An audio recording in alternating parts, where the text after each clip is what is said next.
e de todo nome que se possa referir, não só no presente século, mas também no vindouro. E pôs todas as coisas debaixo dos pés. E para ser o cabeça sobre todas as coisas, o deu à igreja, a qual é o seu corpo, a plenitude daquele que a tudo enche em todas as coisas. Oremos mais uma vez. Senhor, venha ao nosso socorro, fale ao nosso coração, transforme-nos dia após dia, principalmente aqui com a Tua palavra, em nome de Jesus. Amém. Conhecendo o Deus da igreja. Você conhece o Deus que você serve? Será que realmente você conhece o Deus que você serve? É possível ser membro da igreja, ser batizado, ser crente, ser santos e ainda assim não conhecer o Senhor? Em Lucas, capítulo 15, versículos 25 a 32, encontramos a segunda parte de uma parábola muito conhecida do filho pródigo. E às vezes enfatizamos tanto o filho pródigo que esquecemos do seu irmão.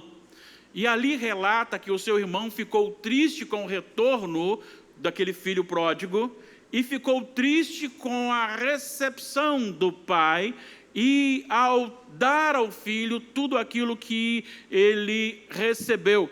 E ele questiona o seguinte: este foi desobediente e recebeu tudo isto. Eu estou com o Senhor até agora, trabalho, sirvo, sou honesto, e nem mesmo um cabrito para fazer um assado com os meus amigos ganhei.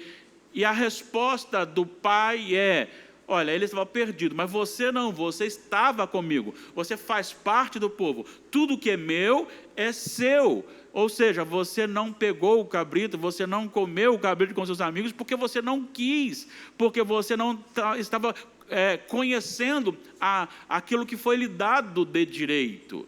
E isso é muito importante para as nossas vidas, porque às vezes nós nos esquecemos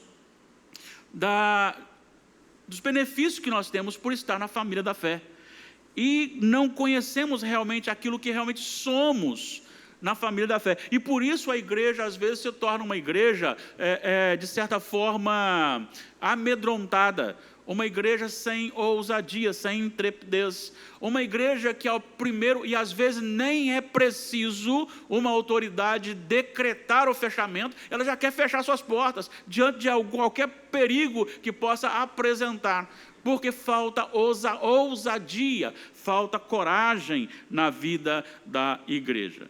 A epístola de Paulo aos Efésios é uma epístola muito completa.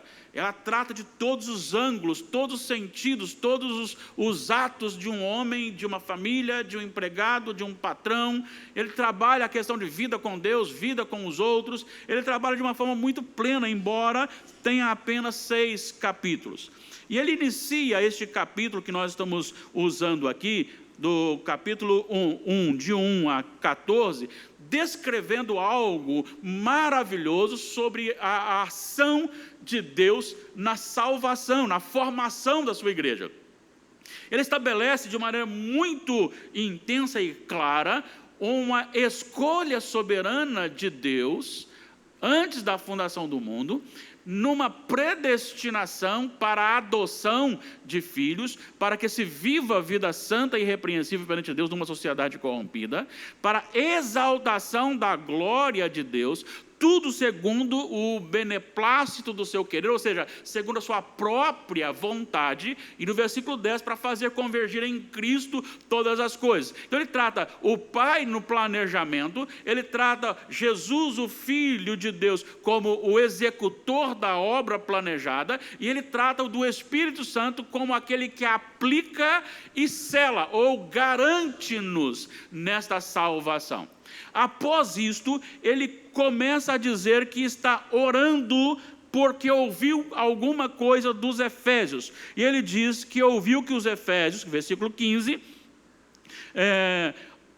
havia nos Efésios grande fé no Senhor Jesus. Uma fé que se destacava. E não é uma fé simplesmente É uma fé no Senhor Jesus e, consequentemente, o amor aos santos. Este complemento, ou seja, essa condição que vem como consequência, existe uma posição de fé em Jesus e automaticamente, por ser fé em Jesus, automaticamente há também amor aos santos, um relacionamento moldado pelos céus. E ele faz no sentido aqui de relatar a sua oração. Eu destaco duas coisas aqui importantes. Primeiro, a oração constante, sem cessar. Sem cessar. A outra coisa que é relatado aqui, que ele não está exaltando a fé ou a ação da igreja, mas está agradecendo a Deus pela vida da igreja. Isso significa que ele está já mostrando para a igreja que a ação da igreja, como resultado da sua fé, é algo que vem de Deus. Então vamos agradecer a Deus e não agradecer à igreja. Não é exaltar o homem, não é exaltar a igreja, mas a Deus que deu fé e sustenta a igreja neste amor ao próximo. Mas ele não fala apenas de gratidão a Deus, mas ele fala também de intercessão.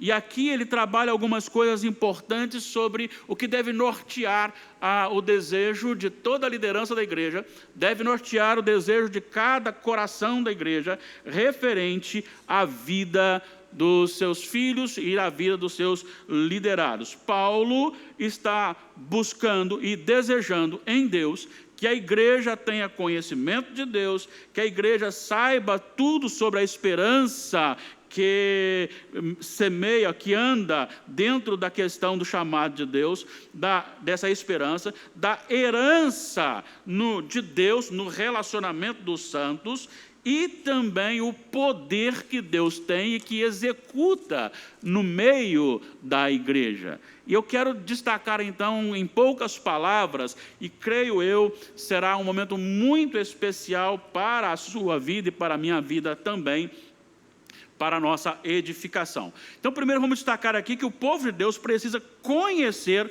plenamente a sua revelação, a revelação de Deus. Deus precisa ser conhecido ao homem. Devemos buscar isso, desejar isso, o conhecimento pleno de Deus. Olha só o versículo 17, ele está dizendo assim no versículo 16: não cesso de dar graça por vós, fazendo menção de vós às minhas orações, para que o Deus do nosso Senhor Jesus Cristo, ou seja, o Deus que Jesus Cristo nos revelou, esse é o sentido, o Pai da glória, vos conceda espírito de sabedoria e de revelação no pleno conhecimento dele. No pleno conhecimento dele. Em Oséias 4:6, nós encontramos: o meu povo está sendo destruído porque lhe falta conhecimento. Muitas pessoas hoje estão equivocadas com respeito à vida com Deus, porque não têm conhecimento de Deus. Algumas estão vivendo no pecado, e nós já vimos isso. As pessoas postam, alguém toma o cônjuge do outro e depois coloca lá que é um presente de Deus. Não, não é presente de Deus, de jeito nenhum. Deus nunca vai destruir uma família para formar outra família. Deus nunca vai fazer com que haja um adultério e nesse adultério forme uma outra família. Não, Deus não trabalha, Ele odeia o divórcio. Então, a falta de conhecimento. Você vai para uma pessoa que não tem conhecimento, não produz fruto do Espírito, e essa pessoa diz que está íntima de Deus, que está com o Senhor, e que vai ser salva porque está íntima de Deus, porque acredita em Jesus. Também falta conhecimento. Mas, por outro lado, também falta conhecimento no povo de Deus para ser mais vivo, mais alegre, mais intenso e mais ousado na palavra de Deus. E por isso por essa falta de conhecimento, vive flertando com o pecado, vive flertando com o mundo. O mundo começa a ter mais atração para o nosso coração, porque falta o conhecimento pleno de Deus. E ele trabalha duas coisas importantes aqui. Primeiro, ele trabalha sobre a questão da sabedoria. E a sabedoria aqui não é um grau de conhecimento intelectual, mas é algo de Deus para ver a vida como um domínio de Deus, ou seja, ver a vida na lente de Deus, ver os acontecimentos na lente de Deus. E esta revelação não é uma nova revelação, mas é que nós não podemos conhecer os feitos de Deus na história, soberanamente conduzindo a história, até mesmo a pandemia, até mesmo o governo eleito, até mesmo o prefeito eleito, o vereador eleito, o governador, os deputados, até mesmo aquela autoridade que chegou, até mesmo um acidente na sua vida, até mesmo problemas variados na sua vida. Você não conseguirá entender isso como um ato de Deus dominando a história, se você não receber de Deus esta revelação, olhando a vida na lente de Deus. Então, por isso você tem a sabedoria, que é saber discernir e usar o conhecimento que você tem, sabendo que tudo vem de Deus, e esta revelação que você não consegue entender nada espiritualmente se Deus não lhe revelar, porque os naturais não compreendem as coisas do Espírito. Para conhecer as coisas do Espírito é preciso ser espiritual, ou seja, o Espírito Santo revelar-lhe. Mas aqui há uma outra coisa, o conhecimento. E este conhecimento aqui, se você buscar no original, você entenderá uma coisa muito importante aqui, que está destacado aqui. Porque a palavra conhecimento no original é gnosis. Então, sempre que você achar conhecimento de forma geral, você encontrará gnose. Se você perguntar isso para qualquer professor, qual o significado de gnose, é conhecimento. Mas aqui ela está com uma preposição do epignosis, que agora já abrange muito mais do que uma intelectualidade, uma teoria. É agora um conhecimento prático, um envolvimento prático, é algo que você está inserido. Vamos pensar aqui, você vai para um determinado local e você aprende a fazer algo. Na teoria, como se faz, como se fabrica, e depois você vai fazer aquilo e você desenvolve a intimidade com aquilo. Outra coisa é você aprender que você pode ser protegido por algo, e depois você então contrata e passa a ser protegido por aquilo. É uma experiência.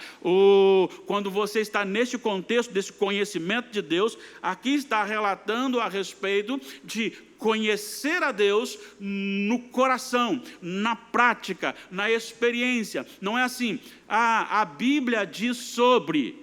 A Bíblia diz sobre sim, mas eu sou testemunha que Ele age porque Ele agiu na minha vida. Então, este conhecimento, ele é especial porque ele envolve a experiência. Eu posso ser testemunha porque aconteceu comigo, aconteceu na minha vida. Eu conheço o Senhor que eu sirvo. Quando nós temos esse conhecimento, algumas coisas mudam. Eu quero citar apenas aqui um exemplo, o exemplo de Jó. No capítulo 1, ele perde tudo, ele não peca contra o Senhor. No capítulo 2, ele continua perdendo, e a sua esposa, no versículo 5, ele vai dizer assim, no versículo 9, perdão, vai dizer assim: amaldiçoa o seu Deus e morre. E ele então diz: falas como loucas. Nós temos recebido as coisas boas, não podemos também receber as coisas más, as coisas ruins? Ou seja, para ele, todas as coisas que vinham de Deus. Ele tinha consciência, ele não podia pecar contra o Senhor.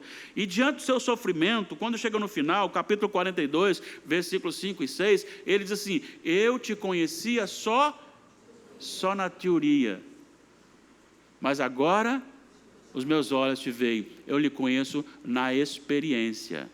É esta experiência que Paulo relata aqui, desse conhecimento, no versículo 17. O povo precisa buscar esse conhecimento de Deus. Precisamos conhecer o Senhor. E Ele se dá a conhecer. Ele se deu a conhecer pela palavra dele escrita. E dentro desta palavra, quanto mais você estuda, quanto mais você medita, quanto mais você busca, mais você tem experiências com Deus na sua vida. Vamos lembrar que não basta você ler, é preciso meditar. A meditação é o instrumento condutor da intelectualidade para o coração. É o que transforma a teoria em experiência.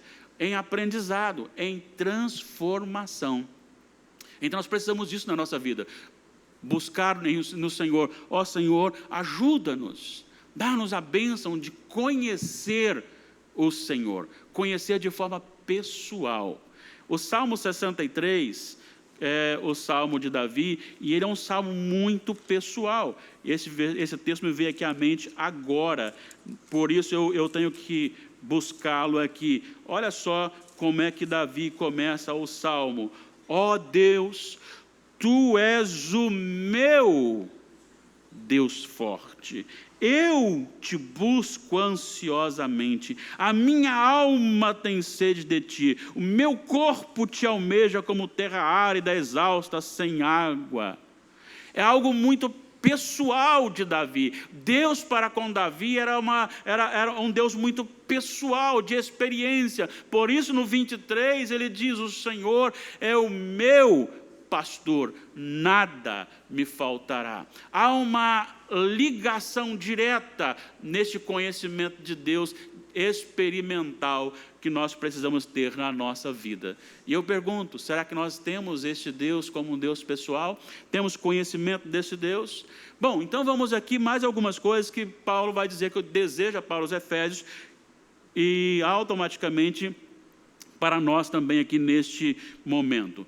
Segundo lugar, a esperança do chamamento de Deus. Veja bem, você conhece a Deus e agora você conhece o chamamento de Deus. Versículo 18: iluminados os olhos do vosso coração, para saberes qual é a esperança do seu chamamento.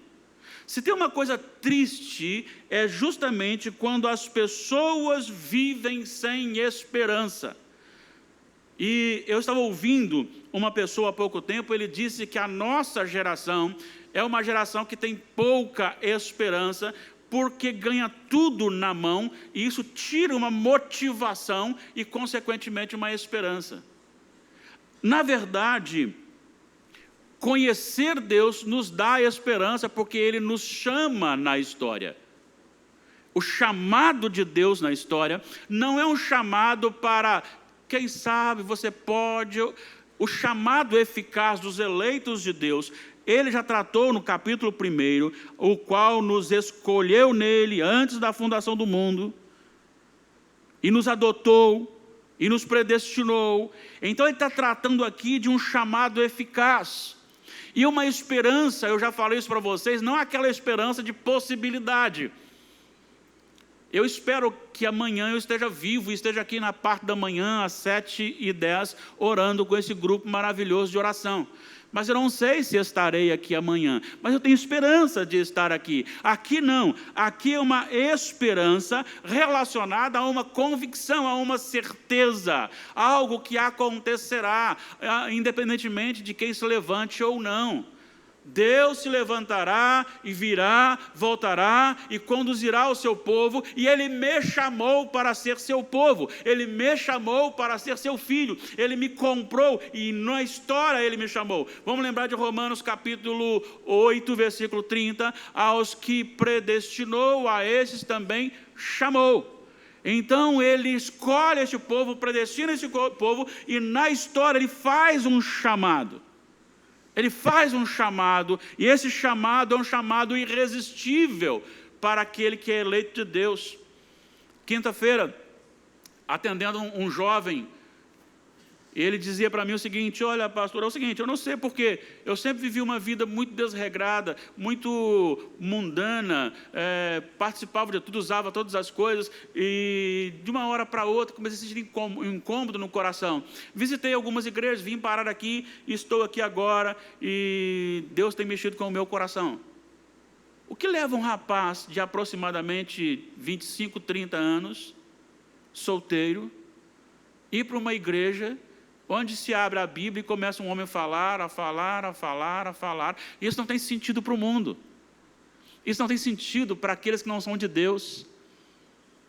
É esse chamado que eu estou dizendo, esse chamado que você recebeu e que fez você vir aqui hoje. Esse chamado do Senhor, olha o que ele diz: sabedes qual é a esperança do seu chamamento. Há uma esperança, há uma convicção, e você é conduzido nesta vida, seguro, guardado nesta esperança. E você sabe que acontecerá, você sabe que virá, e você sabe para onde vai. Eu citei há poucos dias agora, aqui na igreja, não sei se vocês lembram, um pregador e escritor, Stuart Olliott, e a esposa dele faleceu, e eles falaram com ele assim: eu fiquei sabendo que você perdeu a sua esposa. Ele disse: não perdi não, eu sei onde ela está. É essa esperança que eu estou falando aqui. É isso que ele diz: você precisa conhecer a Deus para saber que Deus é o suficiente para lhe conduzir firme para a eternidade. Por isso você não precisa flertar com o progresso que vai contra a palavra de Deus. Você não precisa agradar o mundo, você não precisa agradar as coisas, porque você está garantido no Senhor. Então você conhece a Deus, e você agora conhece que esse Deus, Ele é capaz de, fazendo o seu chamado, lhe conduzir. Então a sua esperança, ela é verdadeira, ela não é com possibilidades, ela é verídica. Em Romanos 8, de 30, que nós já citamos, vai até o 39, e o 31 diz assim: que diremos, pois, à vista destas coisas? Que diremos, pois, à vista dessas coisas? Se Deus é por nós, quem será contra nós? Pensa comigo. O Deus que chegou do nada e disse: haja. O Deus que pegou um barro, fez um homem, soprou-lhe nas narinas o fôlego de vida, depois fez com que ele dormisse, tirou-lhe uma costela e fez a sua mulher, e deu vida. Um Deus que salvou uma família no dilúvio, um Deus que conduziu um povo soberanamente no deserto, um Deus que fez sair água da rocha, um Deus que fez vir carne de onde sabe-se lá, só Ele sabe. Um Deus que faz nascer, faz crescer, faz viver e faz morrer. Deus que mexeu no coração de um rei soberbo chamado Nabucodonosor. Um Deus que se converteu, um homem que era perseguidor do Evangelho, derrubando-o no chão e transformando-o de um perseguidor em um perseguido. Este Deus que me diz que eu posso confiar nele. É esse Deus que me diz que Ele me predestinou, que Ele me chamou, que Ele me justificou, que Ele me glorificou. É essa a esperança. Eu preciso conhecer mais esse Deus e essa esperança. É por isso que eu preciso viver feliz. Eu preciso encher esse templo de pessoas que creiam nisso e que tenham essa esperança. Eu preciso de fazer com que na quarta-feira esses irmãos estejam presentes aqui. Eu preciso fazer com que na sexta-feira estejamos todos aqui em oração. Eu preciso fazer com que no domingo de manhã estejamos aqui em adoração ao Senhor e que saiamos todos os dias para falar para este mundo sobre esse Deus. Porque é esse Deus que se dá a conhecer a nós.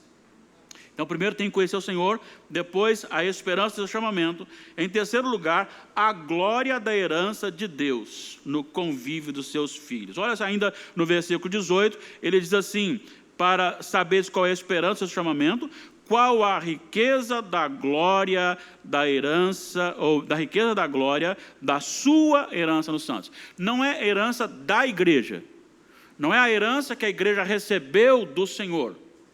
Aqui a ideia é a herança que Deus tem nos seus santos, no relacionamento dos seus santos. De que forma isso acontece? Isso acontece da maneira em que Deus é glorificado, na maneira como os filhos dele se relacionam após a conversão.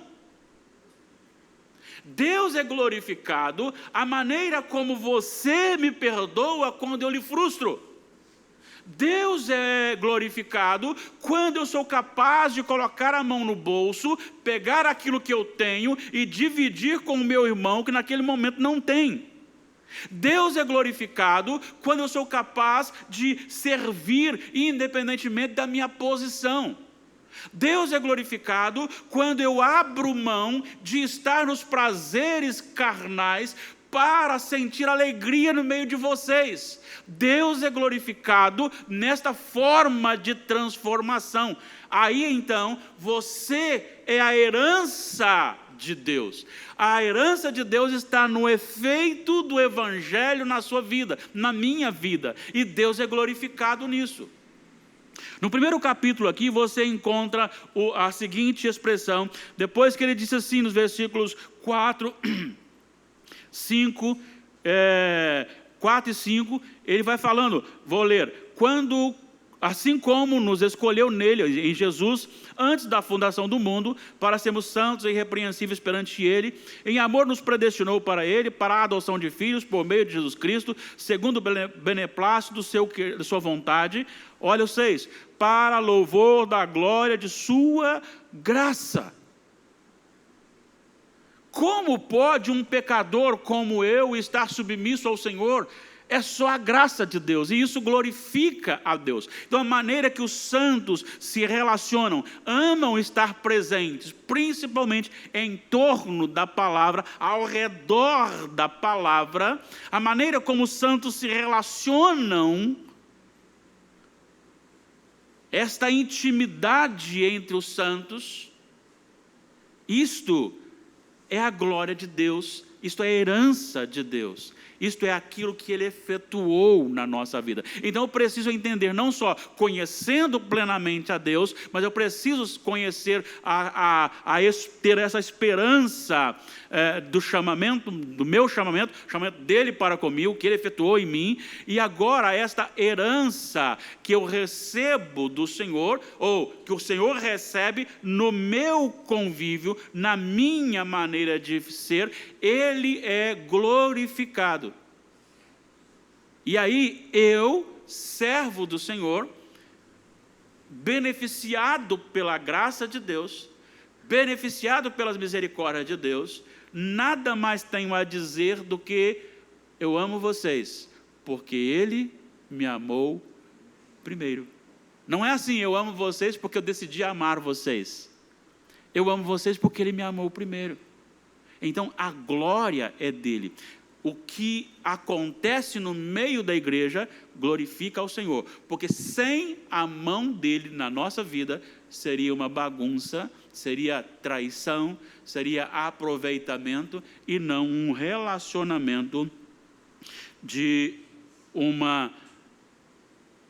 um comportamento tal que glorifica ao Senhor. Então nós vimos conhecimento de Deus, a esperança do chamamento, a glória da herança nos santos, entre os santos, e, para encerrar, a grandeza do poder de Deus no versículo 19. E diz assim, e qual a suprema grandeza do seu poder para com os que cremos, segundo a eficácia da força do seu poder. Deixa eu falar uma coisa para vocês aqui, porque aqui no português não aparece, mas no original tem 3 expressões relacionadas a poder. É como se o poder fosse repetido por 4 vezes, melhor dizendo, neste versículo, só no versículo 19. E o primeiro termo aqui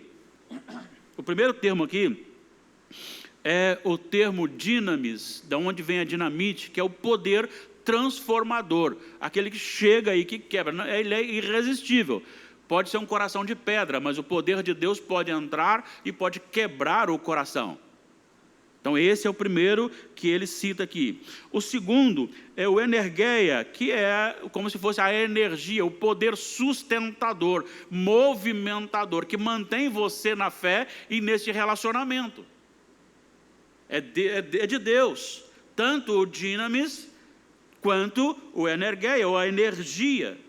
Também tem o kratos, que é um poder, uma força exercida em que ele vai conduzindo soberanamente a sua fé, e que ele vai movendo o seu coração De tal maneira que você vai sentindo prazer no Senhor, gozo no Senhor, alegria no Senhor, enquanto o mundo está lhe oferecendo prazeres carnais, você é movido, você é forçado, não por uma resistência, não quero, mas a minha vontade é forçada nesse Kratos, que é essa força de poder de Deus, que me move a minha vontade para Ele. E aí eu posso dizer, alegrei-me quando me disseram, vamos à casa do Senhor. Por quê? Porque a alegria, porque esse poder Kratos é aquele que vai conduzindo-nos. E você tem também o isquios, que é a força inerente, um poder inerente no próprio Deus. Então, versículo 19, Paulo faz questão de dizer assim, olha, o Senhor, Ele é o Todo-Poderoso. Então, tudo aquilo que a igreja tem está nesse Deus. Você conhece Deus, você tem esperança nesse Deus, você é a herança desse Deus, e você está envolvido neste poder. E isto agora é muito importante, porque este poder foi dado a Cristo como autoridade. Capítulo 28 de Mateus, versículo 18. Toda autoridade me foi dada no céu e na terra. E agora ele fala para a igreja, para os apóstolos, ide, na verdade o ide é o indo, né? Vivendo, pregai o evangelho, anunciai, fazei discípulos de todas as nações. Esta autoridade é do Senhor Jesus. Olha o que ele diz aqui no versículo 20. Primeiro, ele vai falar sobre a questão relacionada à ressurreição. Este poder é o mesmo que ressuscitou a Cristo. Versículo 20. O qual exerceu ele em Cristo, ressuscitando dentre os mortos. Veja bem, a sua salvação, o seu arrependimento, se deu, a sua transformação, a sua vida em Jesus, se deu com o mesmo poder que Deus usou para ressuscitar a Jesus Cristo. Por isso, Paulo escreve aos Colossenses, capítulo 3, se fostes ressuscitados com Cristo. Não só isso, mas é o mesmo poder que Deus usou para exaltar a Jesus. Olha só o que ele diz, fazendo-o sentar à sua direita nos lugares celestiais. A exaltação não só da ressurreição, mas da sua elevação à direita do Pai. A glorificação, Filipenses 2, ele deu um nome que está acima, acho que é o versículo 9, um nome que está acima de todo nome. Então, esta é a exaltação, ele é o Senhor, ele recebe o nome do Senhor, e ele é colocado, elevado às alturas, quando todos o queriam enterrado. Mas ele tem autoridade também dada a Jesus, para, versículo 21, acima de todo principado e potestade, e poder e domínio, olha mais, e de todo nome que se possa referir, não só no presente século, mas no vindouro. E está dizendo que ele foi colocado como Senhor de todos os poderes, sejam eles os angelicais, no sentido, os anjos no sentido da que não caíram, como aqueles que caíram. Todas as autoridades das nações, presidente da república atual, ele não tem poder em si mesmo, ele só vai caminhar até onde Deus deixar. O judiciário, da mesma forma, os de outros países, por pior que seja, por mais ditador que sejam, só caminharão dentro do poder de Deus, porque Jesus governa esses governadores. Olha só o Salmo 2, você já conhece, né? Que relata a respeito o Senhor Jesus recebendo o seu domínio para reger com vara de ferro. A partir do versículo 5, o Salmo 2, ele vai dizer assim, versículo 6, eu, porém, constituí o meu rei sobre o meu santo monte Sião, proclamarei o decreto do Senhor, ele me disse, tu és meu filho, eu hoje te gerei, pede-me, eu te darei as nações por herança, e as extremidades da terra por tua possessão. Versículo 9, com vara de ferro as regerás, e as despedaçarás como um vaso de oleiro. Ele tem o governo de todas as nações. E o Salmo 22, versículo 28 diz, pois do Senhor é o reino, é Ele quem governa as nações. Então é o Senhor, foi dado a Ele, é o mesmo poder que ressuscitou, é o mesmo poder que dá esse domínio de elevação do Senhor Jesus até o Pai, é o mesmo poder que Ele fez capaz de governar todos os governantes, todos os poderes, sejam angelicais ou humanos, todos os nomes, em todo lugar e toda época, não só nos séculos passados, mas os vindouros. Então Jesus detém e recebeu neste poder do versículo 19, todo este poder e esta autoridade que ele se refere. Aí vem o versículo 22, e pôs todas as coisas debaixo dos pés, e para ser o cabeça sobre todas as coisas, o deu à igreja, a qual é o seu corpo, a plenitude daquele que a tudo enche em todas as coisas. Eu quero parar um pouquinho aqui, não fique muito cansado não, por favor, este momento é um momento muito especial, porque até agora a exaltação, busque o conhecimento daquilo que exalta a Deus, glorifica a Deus, e este poder de Deus, este poder que ressuscitou a Cristo, este poder que exaltou, elevou a Cristo até a direita do Pai, este poder que deu a Ele a autoridade sobre os espíritos, sobre os poderes, sobre todos os nomes, seja do passado, seja do presente, seja do futuro, este poder fez com que este Deus, Jesus Cristo, fosse então estabelecido como cabeça da igreja. Preste atenção nisso, isso tem duas conotações importantes. Primeiro, se ele é o cabeça da igreja, é a autoridade máxima da igreja. E aí relaciona-se igreja como corpo. E aí no corpo ele não é o cabeça, ele é a cabeça do corpo. Então, primeiro, a cabeça é quem governa todos os movimentos do nosso corpo. Significa que a igreja tem que obedecer a Cristo, porque Ele é a cabeça do corpo, porque Ele é o cabeça da igreja como autoridade. Manda o cabeça, o corpo, a igreja obedece. A cabeça determina e os membros do corpo se movimentam. Então tem esse primeiro aspecto. Mas tem um outro aspecto que vai além desse, e esse me encantou no momento que eu estava preparando esse sermão. É que a cabeça do nosso corpo, ela interage com o corpo. A cabeça não só exerce um domínio, mas a cabeça, ela coopera, ela compartilha aquilo que ela tem de soberana para o corpo.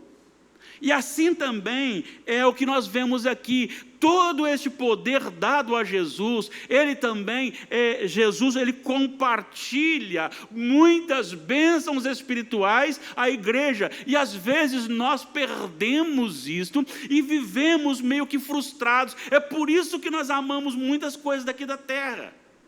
É por isso que nós não temos olhado para as coisas com o olhar do céu.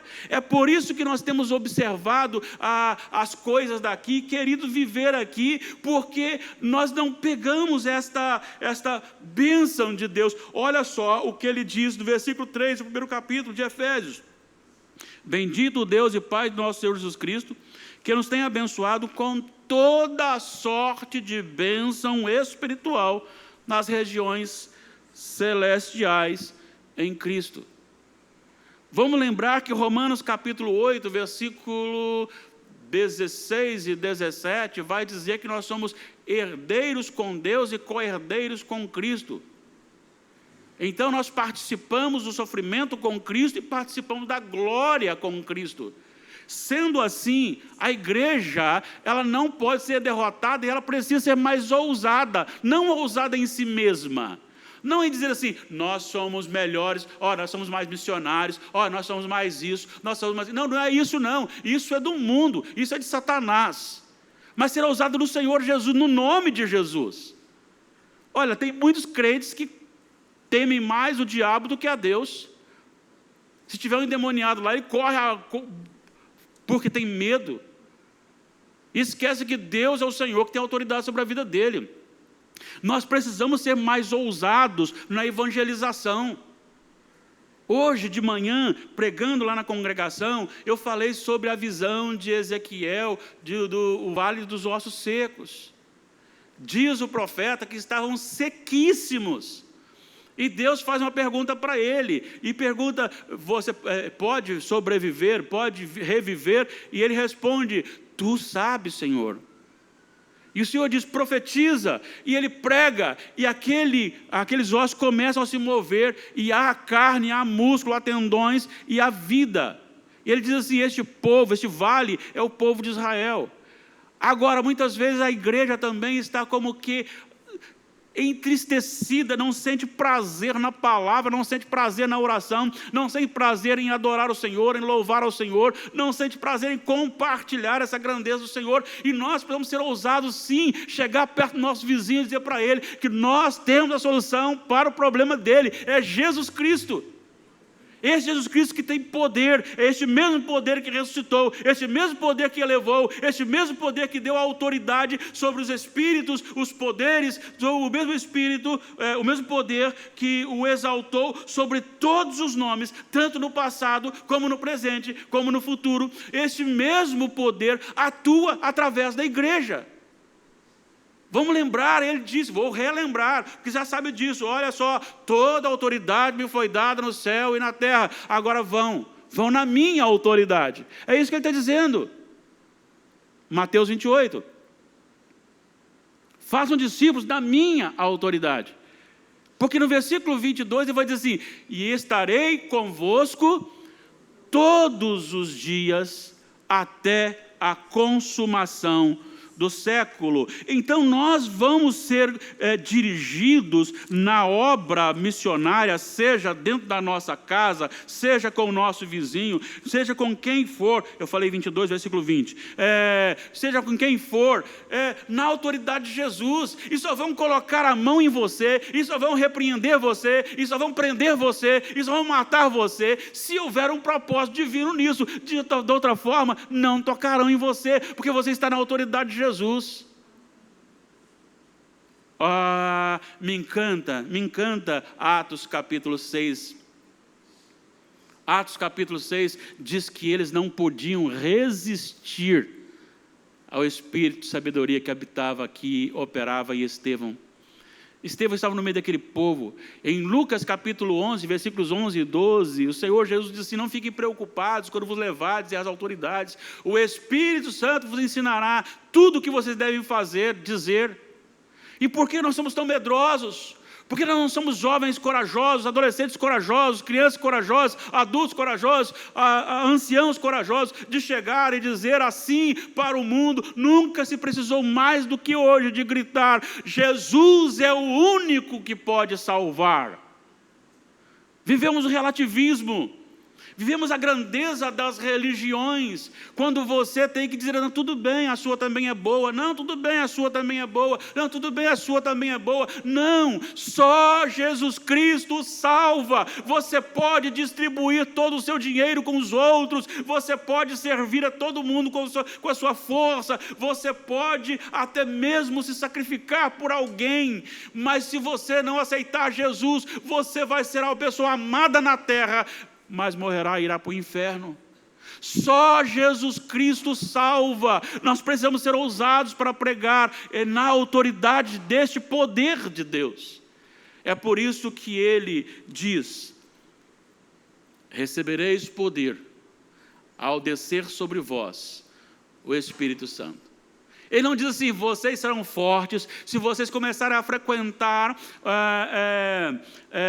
academia para você ficar forte fisicamente, para você correr. Se você começar a ir para curso de teologia e se tornar um bom teólogo, você vai ficar bom se você memorizar isso ou aquilo. Não, ele não diz isto. Ele não diz da intelectualidade, ele não diz da sua habilidade, ele está dizendo do poder do Espírito Santo, da ousadia do poder do Espírito Santo. Não é do homem, não é da igreja, não é do pastor, não é da denominação. O poder é do Espírito Santo. Enquanto a igreja não conhecer o Senhor de verdade, ela não amará o Senhor de verdade, ela não será ousada para viver no poder do Espírito Santo. Eu preciso que você pense comigo nisto. Ele está dizendo claramente: eu estou com vocês. Vão, façam discípulos. Você vai ser sim zombado.